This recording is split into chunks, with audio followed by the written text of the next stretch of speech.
Olá, tudo bem? Estamos iniciando mais uma aula aqui do curso Rota 66, viajando pela Bíblia, de Gênesis até o livro do Apocalipse. Hoje estaremos aqui iniciando esta aula de número 19. Já estamos na aula número 19 do livro de Gênesis. E eu quero dizer para você, se você tiver alguma dúvida, você deixa a sua dúvida aí na descrição do vídeo e nós estaremos retornando e tentando tirar a sua dúvida, tá bom? Vamos estar dando início em mais uma aula. Observe aqui que nós terminamos a aula passada falando sobre a questão de que não poderia multiplicar mulheres, né, para que o coração daqueles reis não se desvie, nem multiplicará muito para si prata e ouro. Então não era da vontade de Deus que tivesse bigamia, poligamia. E nós estudamos sobre Abraão, Quetura, nós vamos já estudar, e também Agar, que todos os homens que tiveram a sua bigamia tiveram seus problemas. Agora vamos ver como está o cenário. O cenário agora, neste momento, nós vamos chegar na morte do patriarca Abraão. O primeiro patriarca agora vai morrer. Nós estudamos a história do primeiro patriarca Abraão e nós estamos chegando já no final dessa história. No capítulo 25, versículo de número 7 ao 11, nos diz assim: Estes, pois, são os dias dos anos da vida de Abraão, que ele viveu 175 anos. Observe que ele viveu bastante. Com 75 anos, ele recebe a promessa lá em Harã. E com 100 anos, ele tem Isaac. Com 86, ele tem a Ismael. E agora ele está com 175 anos. Então, se ele teve aqui Isaac com 100 anos, então Isaac agora está com 75 anos. Olha, e Abraão expirou, morrendo em boa velhice, velho e cheio de dias, e foi congregado com o seu povo. Eu quero explicar para você aqui uma coisa muito importante, que quando a Bíblia diz e foi congregado ao seu povo, nós não entendemos hoje aqui no mundo ocidental, porque nós temos um outro tipo de cultura. Nós estamos no contexto que vemos a morte de maneira individual. A ideia é, eu morro e vou direto para a presença de Deus. Então, todos os cristãos aqui do Ocidente, a ideia é essa. Quando você pergunta para uma pessoa, você vai morrer e você vai para onde? Então, é direto para a presença de Deus. Eu vou estar na presença de Deus. Mas uma cultura bem individualista, nossa cultura. Uma cultura bem individualista. A ideia da Bíblia é que aqui está dizendo que ele vai estar reunido com o seu povo. A morte não é vista no mundo oriental de uma maneira individual, mas ela permanece no ambiente coletivo. Ou ele quer dizer, eu saio de uma sociedade para entrar em outra sociedade. Então a ideia é essa também, que nós estamos na sociedade aqui e quando nós partirmos, nós vamos congregar com o nosso povo. Qual é o nosso povo? É aquele povo que serviu a Deus, né, que temos a promessa que nós vamos estar junto com aqueles mártires, nós vamos estar junto com aqueles que venceram por causa do testemunho da palavra. Então esta é a ideia de nós, quando nós partimos de esta para melhor, é que nós vamos congregar com o nosso povo. Mas quem é o nosso povo? Não está dizendo que o nosso povo é nosso pai, nosso irmão, né? Porque Jesus falou assim, meu pai, minha mãe e meus irmãos são aqueles que fazem a vontade do meu pai que está nos céus. Então o nosso povo, o nosso pai, os nossos irmãos são aqueles que fazem a vontade do nosso pai. Então se nós partirmos daqui, nós vamos estar congregando continuar congregando com o nosso povo que está no céu. Isso é muito importante, ter uma mentalidade desta maneira, né? Com certeza teremos nossos pais, nossas mães, nós queremos que a nossa família esteja lá, mas a maior família é a família daqueles que seguem verdadeiramente a palavra de Deus.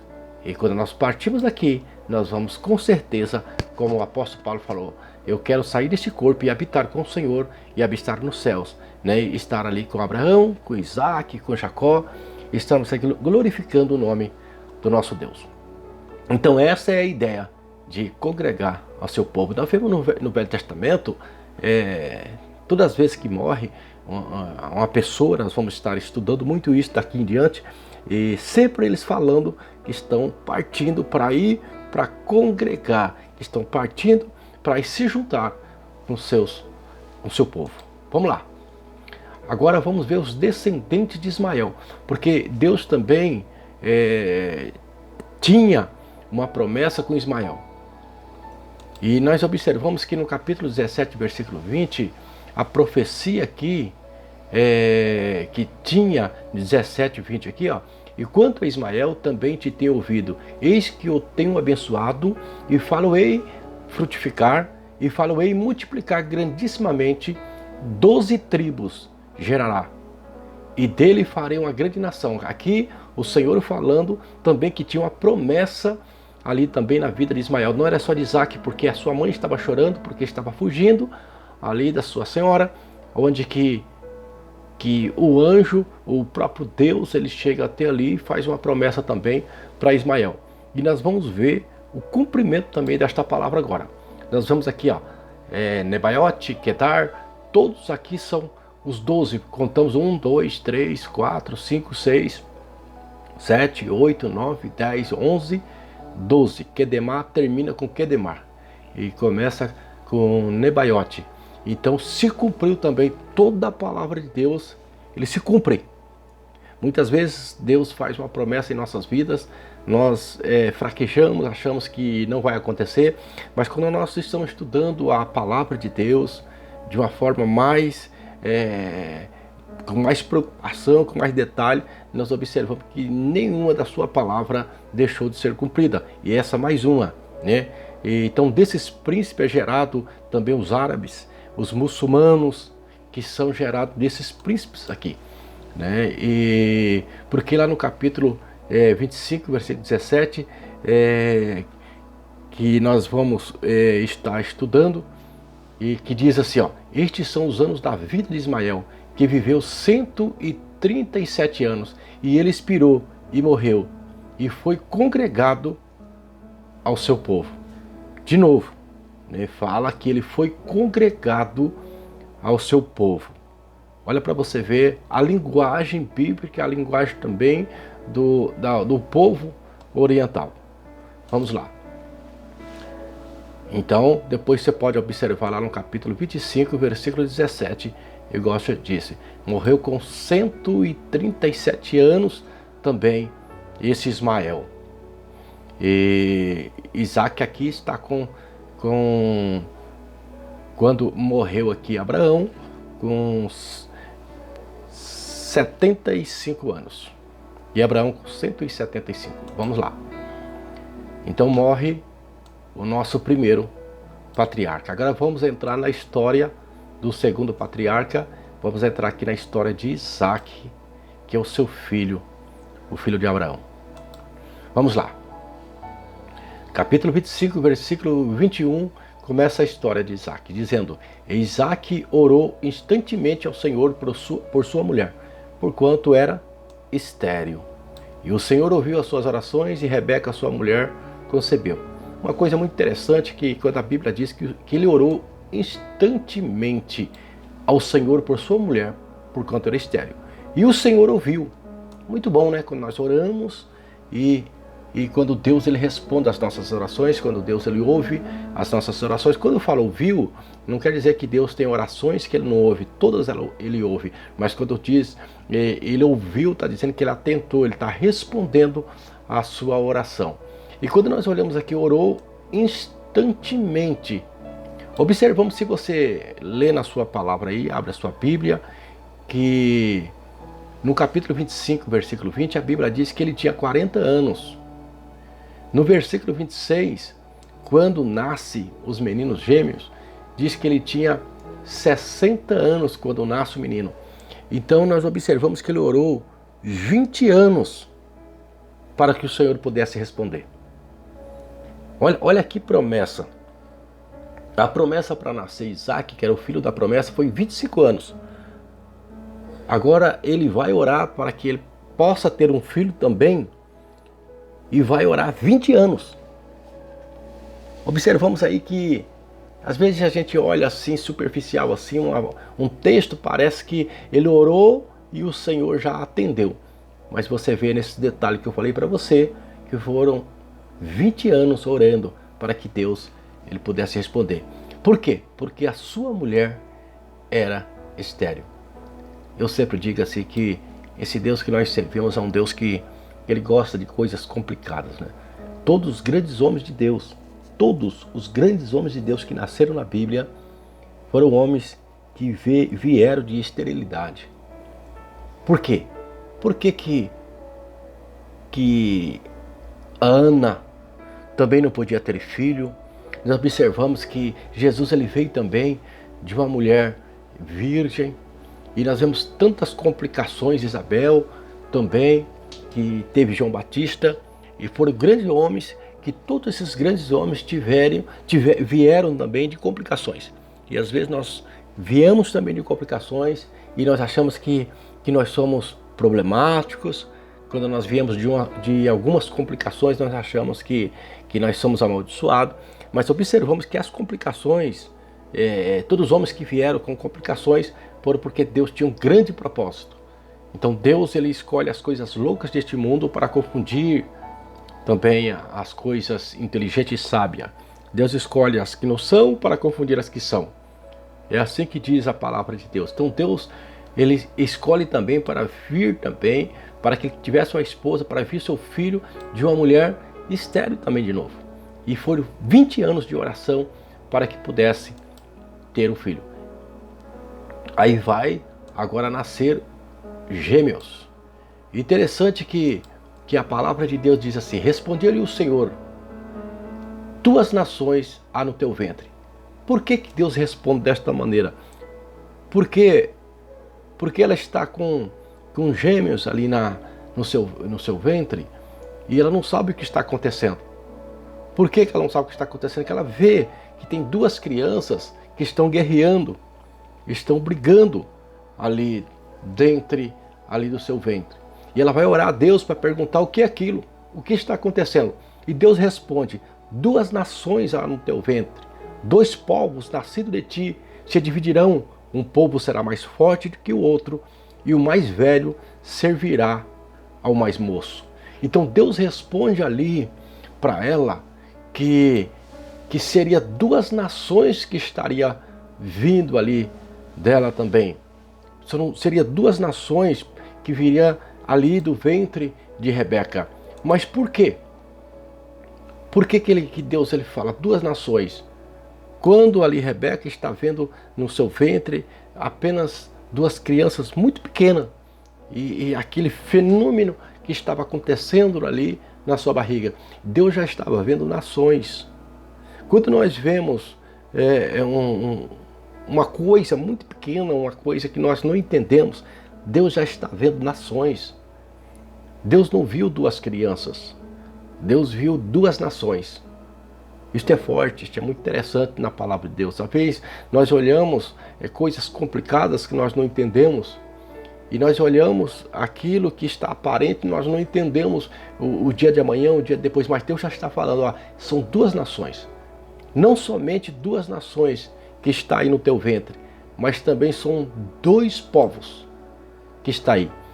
E estes povos se dividirão. Um povo será mais forte que o outro. Então Deus também já vem falar: e o mais velho servirá ao mais moço. Então Deus já está falando também aqui de uma quebra de protocolo. Porque não pode o mais velho servir o mais novo. Mas aqui está dizendo que o mais velho vai servir o mais moço. Porque Deus ele anda na contramão. Deus ele pode quebrar protocolo, mas não pode. Porque o primogênito teria que ter os seus privilégios. Mas quando Deus ele quebra protocolo, quando Deus escolhe desde o ventre, quando Deus ele tem seus planos, e os seus planos não podem ser frustrados. Então Deus aqui, essa criança estaria ainda no ventre da mãe, ele já está vendo que haveria guerra, divisões, povos, nações e conflitos, e muitos conflitos. Por quê? Por causa dessa quebra até mesmo de protocolo, né, que o mais velho vai servir. Esta é a promessa. É muito importante você trazer à sua mente este versículo, porque a partir deste versículo aqui que você vai entender muitas coisas lá na frente. Na vida de Jacó, na vida de Esaú, seu irmão, que vai nascer daqui a pouco, você vai entender muito através desta profecia que Deus já fala neste momento aqui e neste versículo. Vamos lá, vamos seguir adiante. Deus, ele governa de forma soberana a história. Deus é soberano. Deus está acima de todas as coisas. Deus, ele pode quebrar os protocolos. Deus pode trazer à existência aquilo que não existe. Deus pode contar as suas estrelas e chamar cada uma pelo seu nome, como diz a palavra, e cada uma, ela diz, eis-me aqui. Esta é a soberania do grande Deus. Agora vamos lá, Gênesis capítulo 25, versículo 25. Aí nasce aqui as crianças. O primeiro a sair era ruivo, ou vermelho, e todo o seu corpo era como um manto de pelos. Por isso lhe deram o nome de Esaú, que quer dizer também vermelho, né? Esaú quer dizer vermelho, por isso que colocaram o nome nessa criança. Essa criança era ruiva, né? E avermelhada. Ela é diferenciada, essa criança. Depois saiu seu irmão com a mão agarrada no calcanhar. Interessante que a segunda criança, ela já sai do ventre da mãe, ela já sai lutando. Ela já sai ali guerreando. Quando Deus fala que duas nações que guerreariam já estavam começando a guerra, ali naquele momento do nascimento, onde ele segura no calcanhar do seu irmão e sai grudado ali no calcanhar, então já sai ali com um propósito, né? Já a criança está nascendo, já nascendo com um propósito. Que muito interessante esta passagem. Pelo que lhe deram o nome de Jacó. Jacó tinha Isaac 60 anos de idade quando Rebeca os deu à luz. Então nós já lemos também no versículo que eu falei para você, no versículo 20, que ele tinha 40 anos quando ele casou, e agora ele tem essa criança com 60, são 20 anos depois, são 20 anos de oração. Então as crianças nascem e daqui começa uma grande história, que é Jacó, que muitos dizem que é usurpador, enganador. Vamos ver se ele foi realmente um usurpador, enganador, e o que Deus quis dizer, por que vermelho, por que o nome Esaú, por que Jacó, né? O que significa Jacó? Será que Jacó realmente significa enganador ou aquele que luta pelos seus propósitos? Porque Deus ama pessoas que lutam pelo seu propósito, que tem um ideal na vida, que tem um foco, que tem um horizonte, que tem vontade de caminhar e chegar longe. Deus abençoa esses tipos de pessoas. E todas as pessoas que Deus ele chama na Bíblia são pessoas ocupadas.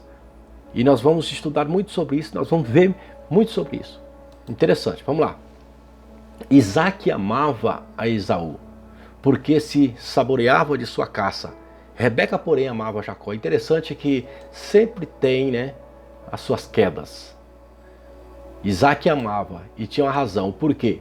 Porque saboreava de sua caça, porque ele era um grande caçador. Ele era o primogênito também. E sempre era ali, o primogênito ficava bem mais próximo do pai, né? Rebeca, porém, amava Jacó, porque Jacó já ficava mais próximo de Rebeca. E Jacó não era um caçador. Era um rapaz que trabalhava mais ali nas proximidades da sua casa. Então era mais chegado ali da sua mãe. Vamos lá. Vamos lá. Vamos lá agora, vamos ver a rivalidade. as rivalidades aqui. Por que rivalidade? O que é direito de primogenitura? Vamos estudar aqui um pouquinho o que é direito de primogenitura. Vamos lá. A palavra primogênito significa, primeiro, o mais velho, o primeiro filho ou aquele que nasceu primeiro. Então, primogênito é aquele que nasceu primeiro, ou pode ser o mais velho, ou o primeiro filho. São umas das respostas. Segundo, pode ser uma posição, primogênito é aquele que recebe uma posição privilegiada. Terceiro, é alguém que recebeu honra de primogênito. Por exemplo, aqui, Jacó não era o primogênito. Por essas razões, por ser o mais velho, por ter uma posição privilegiada, não. Mas ele era o primogênito, por quê? Porque recebeu a honra de primogenitura. Efraim, nós vamos estudar também no capítulo 48, versículo 14 e 17, também que ele foi primogênito, porque ele recebeu também esta honra, nós vamos estar estudando lá no capítulo 48. Israel também é uma nação primogênita, o Senhor escolheu de meio de várias nações. Por quê? Porque recebeu esta honra, porque Israel não era a primeira nação. Deus falava, vou escolher porque ela foi a primeira nação. Não foi a primeira nação. Escolheu porque Deus lhe deu esta honra. Então tem muitas pessoas na Bíblia que também foi primogênito, mas não foi primogênito porque nasceu primeiro, mas sim foi primogênito porque recebeu a honra de primogenitura. A igreja também, capítulo 12, versículo 23 de Hebreus, fala que a igreja também é primogênita. Outra coisa muito interessante que eu quero que você leia depois, esse capítulo 1, versículo 15 de Colossenses, onde a Bíblia diz que Cristo ele foi também o primogênito de toda a criação. Muitas vezes eu não entendia por que fala que Cristo é o primogênito de toda a criação. Porque se Cristo é primogênito de toda a criação, então ele foi o primeiro da criatura. Eu observava, estudava e falava, mas então se teve uma criação que Cristo é o primeiro, então se é primogênito, então ele é o primeiro. Então ele é o primogênito da criação porque ele teve um início. Mas observamos que Cristo é o primogênito, ele foi o primeiro. Por que primeiro? Pela honra de primogenitura, tá? Honra de ser primogênito, não porque ele foi o primeiro, o segundo, o terceiro, o filho mais velho, o filho mais novo. Porque ele recebeu a honra de primogenitura, como Efraim recebeu, como Israel recebeu, como a igreja recebeu, como Jacó recebeu, quantos outros que receberam a honra de primogenitura. Então Cristo é o primogênito de toda a criação, ele é o primeiro, porque ele recebeu esta honra, né? Porque ele criou todas as coisas. Muito importante nós sabermos disso. Também primogênito expressa a força do pai. Né? O primeiro filho é onde tem o vigor do pai. Simboliza isso também. Esaú foi imoral e profano. Interessante que Hebreus vai falar sobre isso. Diz assim, não haja nenhum imoral ou profano, em Hebreus 12, 16 e 17. Como Esaú, que por uma única refeição vendeu os seus direitos de herança como o filho mais velho. Então, por que a Bíblia está dizendo que ele foi imoral e profano? Por que a Bíblia fala de imoralidade que nós observamos? Nós vamos estudar agora que ele vai vender a sua primogenitura, mas por ele vender a sua primogenitura, está falando de imoralidade. Por que será? Vamos estar estudando sobre isso. Vamos lá. Vamos lá. O direito de primogenitura era aquela pessoa que recebia a bênção familiar que resultava em uma liderança social e espiritual. Vamos ver a importância da primogenitura e por que Deus, a Bíblia fala que o Senhor, ele ainda com lágrimas que ele quis a primogenitura, Deus não aceitou ali de Esaú. Mas por que Deus foi tão furioso? O que foi de tão sério que ele faz para que ele pudesse realmente perder. Então nós estudando aqui, nós vemos que o negócio é sério. Ele não se preocupou, porque a bênção familiar que resultava na liderança, ele não estava preocupado na liderança espiritual, como sacerdote da família. Então quando ele vai vender o seu direito de primogenitura, ele não levou em consideração essa bênção que estava sobre ele. Então ele não estava preocupado com a bênção que estava sobre ele de uma liderança social e também uma liderança espiritual. Então o direito de primogenitura então tinha muitos direitos, muitos privilégios também. Recebia uma dupla parte de herança da família. Podemos lá em Deuteronômio 21:17 que fala que é uma dupla herança que recebia. Era também senhor de seus irmãos. Então era o soberano, seus irmãos teriam que servi-lo também. E na família de Abraão, o primogênito foi a fonte de onde o Messias, como redentor do mundo, a igreja de Deus deveria nascer. Vê aqui que ele não perdeu todos esses privilégios, porque seria dele que nasceria o Messias, o Redentor do mundo, a igreja de Deus deveria nascer. Mas como ele desprezou esta bênção que está sobre ele. A Bíblia diz também, ali em Salmo 109, versículo 17, que se você não desejar a bênção afasta de você. Amou a maldição, ela lhe sobrevenha. Não desejou a bênção, ela afasta dele. Salmo 109, versículo 17. Então, quando nós amamos a maldição, ela vem sobre nós.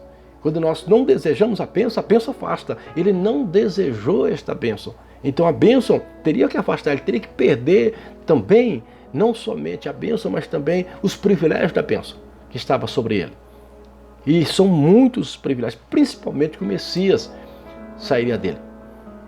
Aí vamos ver aqui como que foi esse caso para que nós possamos entender. Esaú veio cansado do campo.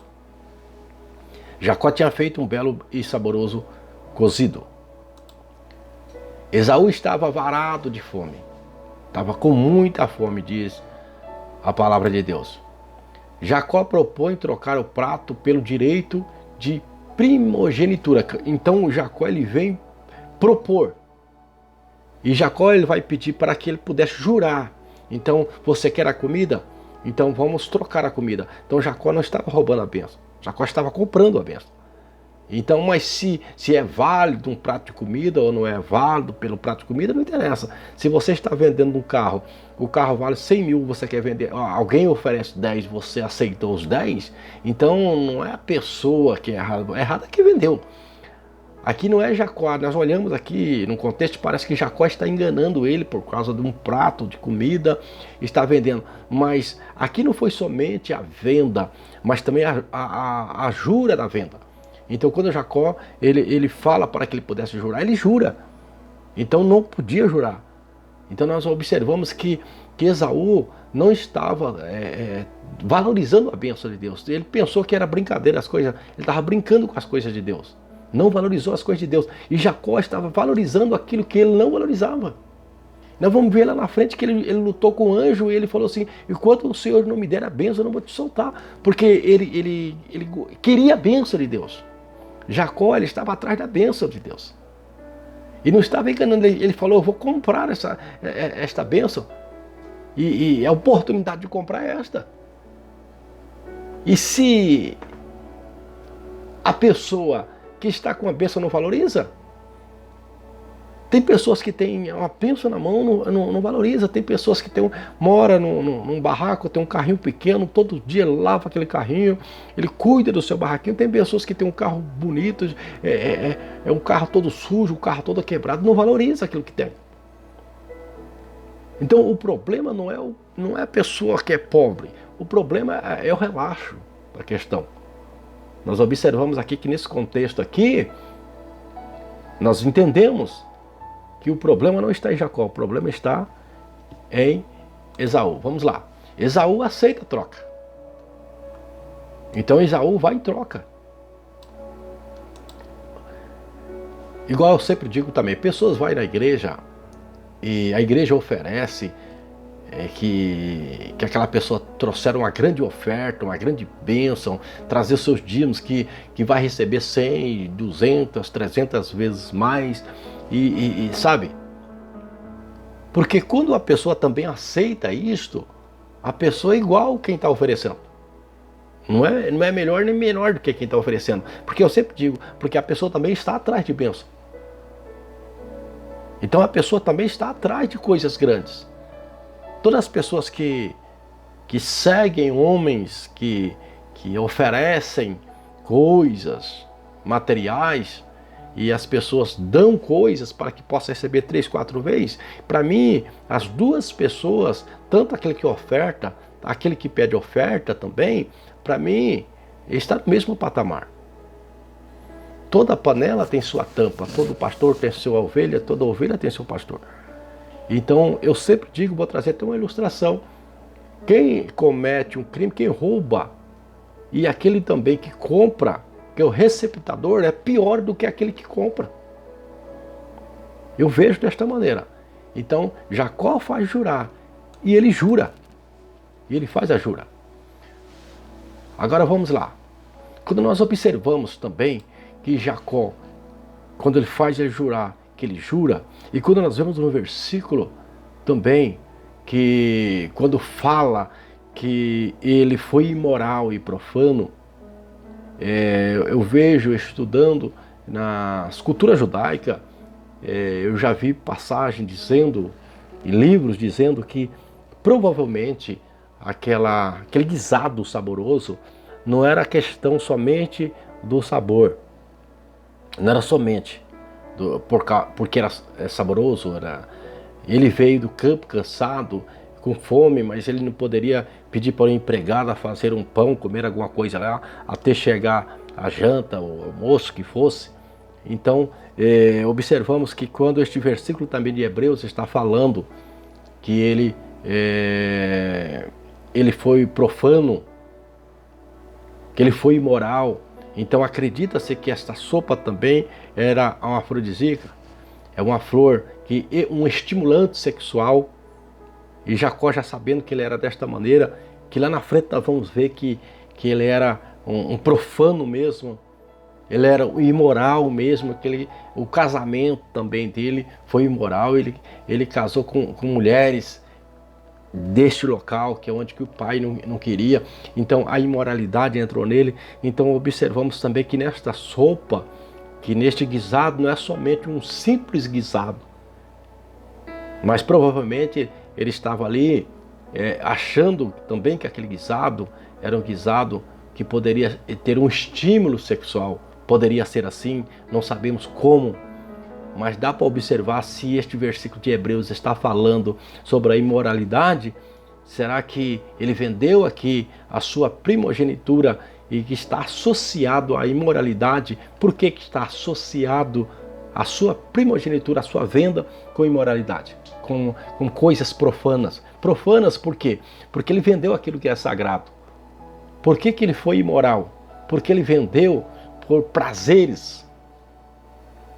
Não somente prazer de estar alimentando, mas vários outros tipos de prazeres.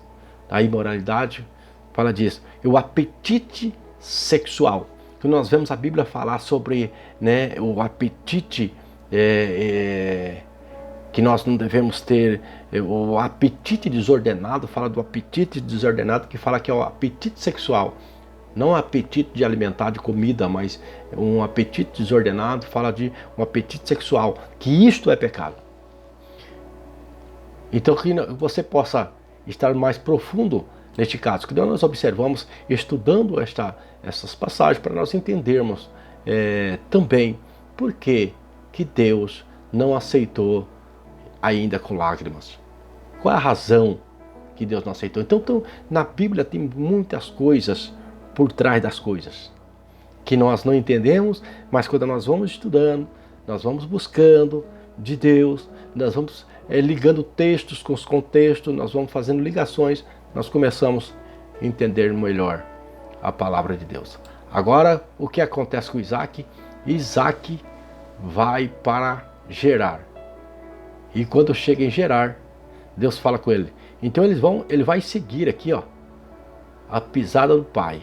Ele chega em Gerar. Todo esse caminho foi o caminho onde Abraão ele passou. Agora Isaac ele vai fazer a mesma coisa, aquele tal deserto de Negueb. Então Abraão ele veio em Betel, ele adorou a Deus aqui, em Hebron, em Ai, em Berseba, em Gerar. E aqui também agora ele chega aqui nesse lugar, por nome Gerar. E a Bíblia diz que quando chegou ali, tinha uma grande seca. E ele quis sair daquele lugar. Mas Deus fala para ele que é para ele ficar ali naquele lugar. Que Deus iria abençoar ele naquele lugar. A terra estava seca. Interessante como Deus trabalha desta maneira. Nós observamos que lá no capítulo de número 20 teve uma seca, capítulo de número 12 também, com Abraão. Abraão desceu ao Egito. Agora Deus não permite que Isaac desça. E Deus fala para ele que é para ele ficar ali. E Deus fala para ele sobre também a promessa que Deus tinha na vida dele. E como Deus ele tinha a promessa com seu pai Abraão, Deus também tem esta promessa com ele. E a Bíblia diz que ele fica ali. E ali ele semeou naquela terra. E no mesmo ano ele recolheu 100 por 1. Ou seja, cada um conseguiu ter 100 vezes mais. Porque o Senhor o abençoava. Enriqueceu seu homem, prosperou, ficou riquíssimo, diz a palavra de Deus, naquele mesmo local. Porque Deus falou para ele ficar naquele local.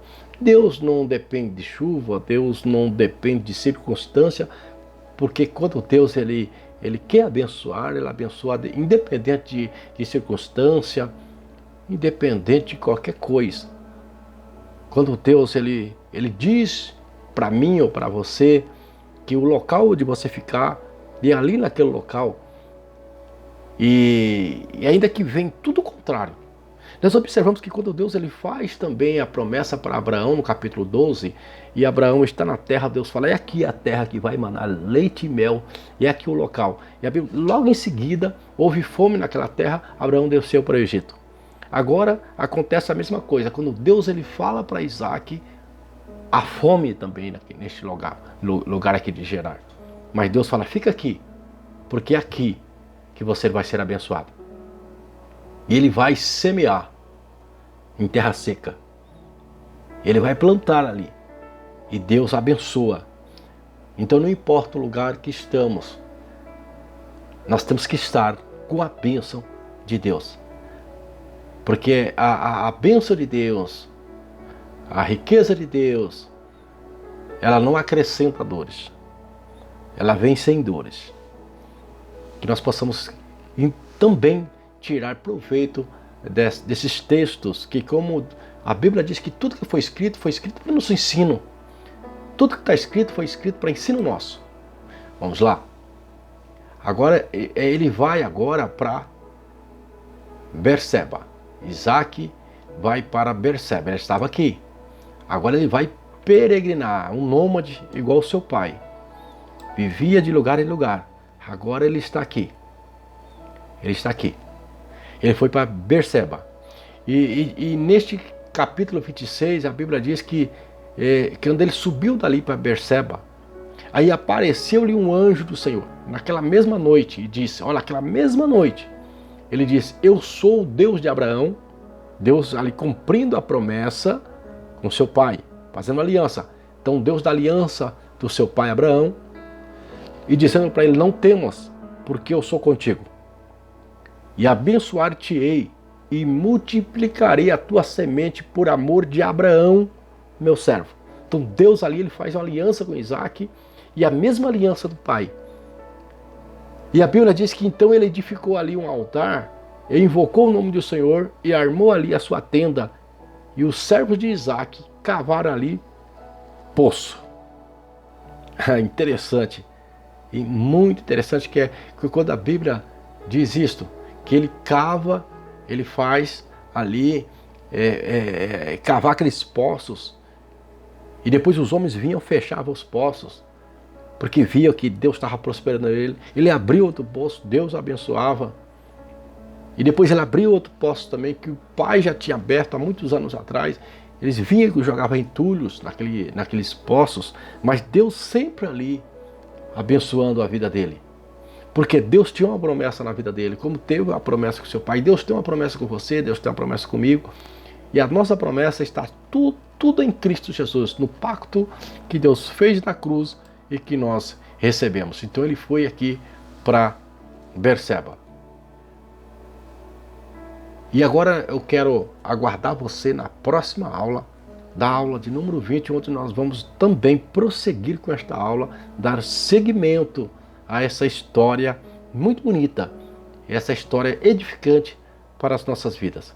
Eu aguardo você também lá na aula de número 20, para que nós possamos aprender mais e mais, tá bom? Que Deus abençoe a sua vida, tá bom?